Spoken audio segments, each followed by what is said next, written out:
Um, hold on a second here. Um, Utah Governor Spencer Cox, who's a Republican, made a really important point in a recent podcast interview with the conservative commentator Matt Lewis.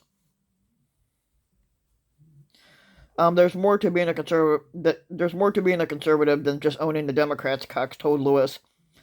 Basically, he believes in the Republican Party and a conservatism that is about opportunity for everyone. We don't do that with these fake controversies, these false choices we keep presenting people. Well, that's all the Republican Party ever knows. Cox doesn't mention Donald Trump in that quote, but the former squatter is all over it. Trump and his sycophants, most notably his oldest son and namesake Donald Trump Jr., have steered the GOP over the last 4 years into a box canyon populated by memes and misogyny. Um,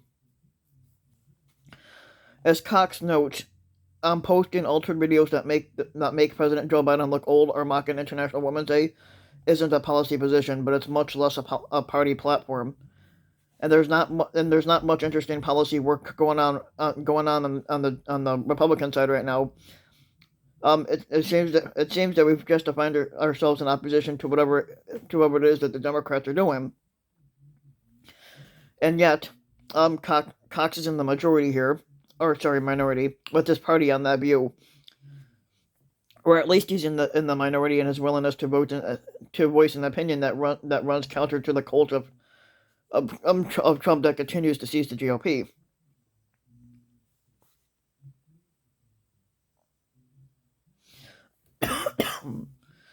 um,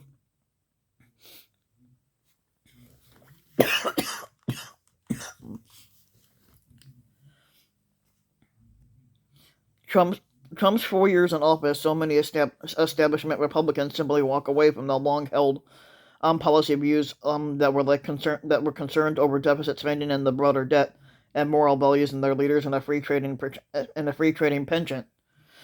In place of those beliefs, Republicans subdued whatever Trump tweeted about or happened to say.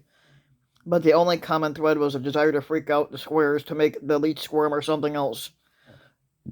But Jonathan B. Last, writing in the Bulwark, made a similar point in writing about why Senator Lisa Murkowski, who's from Alaska, continues to be a Republican.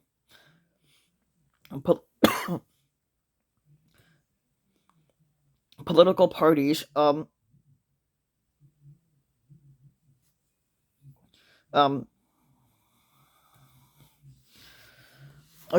political parties build their ideologies around a pyramid of ideas and on the defining idea of the Republican Party, but and Murkowski are not on board, basically, wrote JVL. Any other pieces of policy alignment are incidental. I'm pretty sure that's broadly right. The Republican Party believes in Trump, which I don't understand why, and that's the policy, and that's the platform, even though it is actually neither. The point that Cox is making is voices like Cox are lonely cries in the Republican wilderness. The party is too busy posting hilarious memes and trolling Biden to notice that Cox is right, that the Republican Party stands for nothing.